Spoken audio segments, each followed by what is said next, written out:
Welcome to the Goose Hollow Capital Weekly Market Update. In this edition, we recap recent events, preview what's on the horizon, and share some interesting charts that caught our attention. Welcome back for the deep dive this week. Welcome back, everybody, for another deep dive. This time we're looking at a market update from Goose Hollow Capital. And today we're going to be talking about the upcoming election and some current market trends and some pretty contrasting viewpoints, so this should be interesting. Yeah, there's a lot of eyebrow-raising stuff going on. Indeed there is. Yeah, the first thing that kind of jumps out at me is this real clash between betting markets and traditional polls when it comes to, like, election outcome. Yeah, it's like we're in two completely different universes. Yeah. On the one hand, you've got these betting markets practically predicting a landslide. And on the other hand, you have the polls showing these nail-biter races. Totally, and it's even more strained when we look at specific counties. Okay. Those that had the biggest difference between predicted and actual outcomes in 2020. Right. So are these the areas where the polls are missing something, or are the betting markets just overconfident in, their chosen candidates? I don't know. What do you think? I don't know either. That's what makes it so interesting. Yeah. Yeah, it's a real head scratcher. It really is. So then with that in mind, how are the markets themselves reacting to this uncertainty? Well, if we look at swap spreads, Yeah. they've been in decline recently. Okay, so for those of us who aren't, financial wizards, Sure. what are swap spreads and what does it mean that they're declining? Yeah, so think of swap spreads as this kind of worry meter. Okay. For the financial system, right when they're low, like they are now, it means that big banks are feeling relatively calm. Okay, so they're not worried about the election then. Well, not necessarily, because when swap spreads spike, it's like a warning siren is going off, signaling instability. Right. So the decline we're seeing now could mean that these institutions are bracing themselves for potential economic turmoil after the election, no matter who wins. Okay, so it's almost like a battening down the hatches. Yeah, kind of like a get ready. Okay. Yeah. That's a little scary. Yeah, it is a bit. And what makes it even more bizarre is that this movement in swap spreads doesn't really seem to be correlating with the polling data at all. So there's a disconnect somewhere. A real disconnection. Okay. Yeah. Yeah. That's well, it's definitely interesting. Very I interesting. don't know if it's good or bad, but it's interesting. So let's look at some specific sectors then and how they are reacting to all this pre-election, anxiety. What's catching your eye? Well, one thing that immediately jumps out is the level of implied volatility in certain sectors. Okay. Think of it like this. Implied volatility is like the buzz surrounding a big game, Okay. right? The more uncertain the outcome, the louder that buzz gets. Gotcha. In this case, solar stocks are buzzing like crazy right now Okay. because the election, could drastically change the game for them. That makes sense. Yeah. Different administrations. Completely different energy policies. Totally. What other sectors are feeling the heat? Well, right there with solar, you got Bitcoin-related assets. And the Russell 2000 index. Okay. They're all showing high implied volatility, so the market's expecting some big price swings, Okay. depending on who wins. Okay, so these are the folks that are kind of like holding their breath, waiting to see what's going to happen. Exactly. They're on the edge of their seats. Are there any sectors then that seem to be taking all of this pre-election stuff in stride? What's interesting is that gold and broad equity ETFs are showing relatively low implied volatility. Okay. They seem to be weathering the storm a little better. Yeah, that's interesting. Mm. Any thoughts as to why that might be?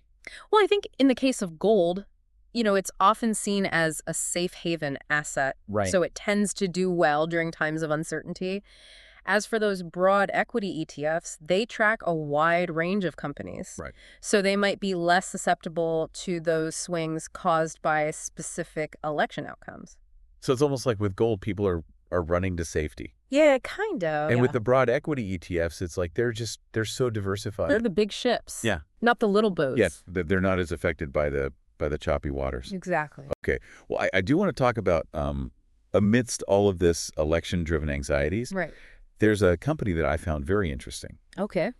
It's Ferrexpo PLC. Okay. It's a Ukrainian iron ore miner. Okay. And their stock price has been kind of on an upward trajectory, Interesting. even with the conflict going on in Ukraine. So they're kind of defying gravity, it seems. They really are. Any thoughts on what might be driving that unusual performance? Well, for Expo, they're a big player. Okay. in the global steel industry. Okay. Their operations span continents. Wow. So, and any significant changes in that geopolitical situation in Ukraine, Mhm. even a hint of a potential ceasefire or frozen conflict, it could really positively impact their business. I see. So it's almost like investors are thinking, okay, well, maybe things are going to maybe not get better, but maybe stop getting worse. Yeah, maybe stabilize a bit. Right. Well, that makes a lot of sense.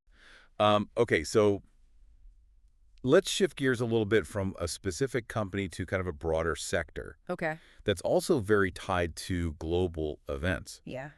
Defense technology stocks. Right. So defense technology stocks have been kind of on this steady climb this It year, happened, yeah. outperforming the broader market, which is interesting considering that we have had some differing defense policies, between the current and the previous administration. That is interesting, yeah. So it seems like no matter who's in office, this sector just kind of keeps chugging along. Please just keep going.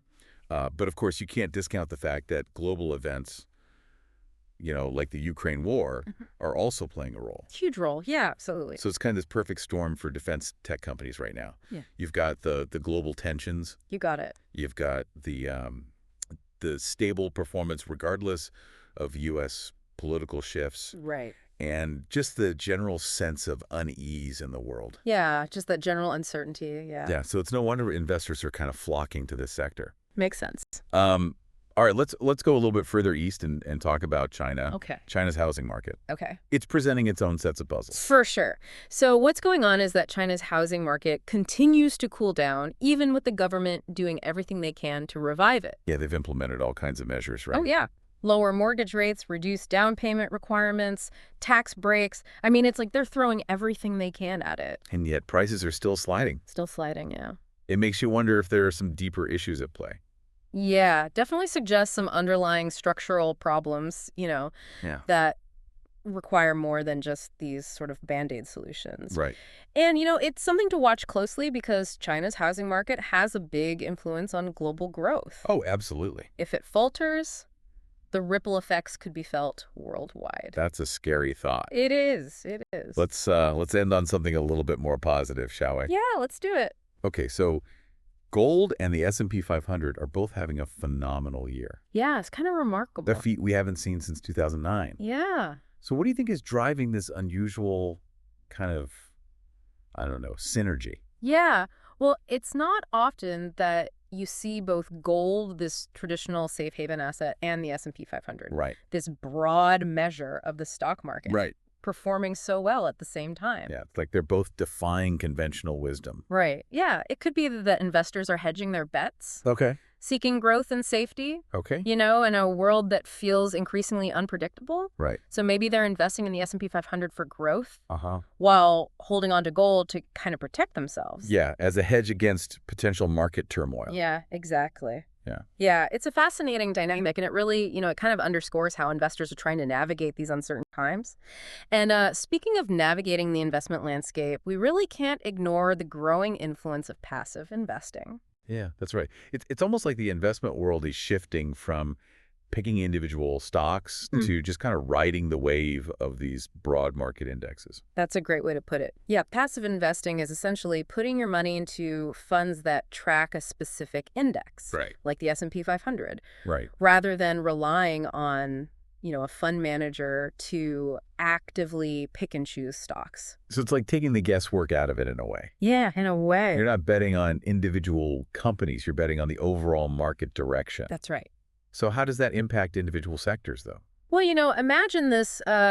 Sectors with high levels of passive ownership, they might actually see less volatility because their stock prices are more influenced by overall index movements Okay. than by, individual company performance. So it's almost like being in a big steady ship Exactly. instead of a little choppy boat. Instead of a little, speedboat. Yeah. Right, right. Okay, that makes sense. So if a sector like, I don't know, real estate has a lot of passive investors, it might be less affected by, one of those companies has a bad earnings report or something. Yeah, exactly. Its fate is more tied to the overall market than to what any one company is doing. Right. Okay, so then on the flip side, sectors with low passive ownership are probably experiencing more volatility then. Potentially, yeah, because their stock prices are still heavily influenced by active trading and those company-specific factors. So does this mean then that the sectors with high passive ownership are safer bets for investors?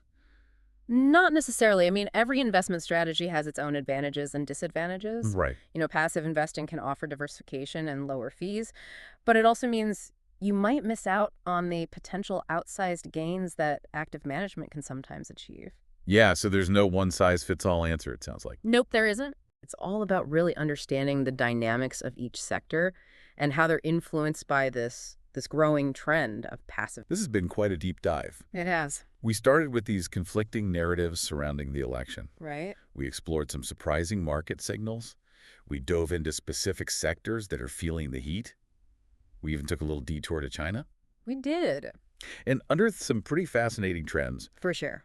along the way, we talked about the unusual performance of both gold and the S&P 500, Right. the rise of passive investing, and really kind of the impact of global events on specific sectors. I think this really does go to show that there's always something new to learn about the markets, Always. even when you think you have a good grasp on Yeah, things. you think you know what's going on. Yeah, And then bam, something new pops up. that's right. Well, before we say goodbye, though, I do want to remind our listeners of that thought-provoking question that you posed earlier. Okay. Given everything that we've explored today, Mm. what unexpected outcome of this election could really shake things up? That's the question, isn't it? The markets are complex, Absolutely. often unpredictable, and while we can analyze trends and, make these educated guesses, Uh-huh. there's always the potential for surprise. Yeah, there really is. Well, this has been incredibly fascinating. Thank you so much for joining us on this deep dive. It's been my pleasure. We encourage you to keep exploring these topics and maybe consider how they might inform your own decisions and your own perspectives. Until next time, happy investing. This material is intended for information purposes only and does not constitute investment advice, a recommendation, or an offer or solicitation to purchase or sell any securities to any person in any jurisdiction. The opinions expressed are subject to change without notice. This information is not intended to be complete or exhaustive, and no representations or warranties, either express or implied, are made regarding the accuracy or completeness of the information contained herein. This material may contain estimates and forward-looking statements, which may include forecasts and do not represent a guarantee of future performance.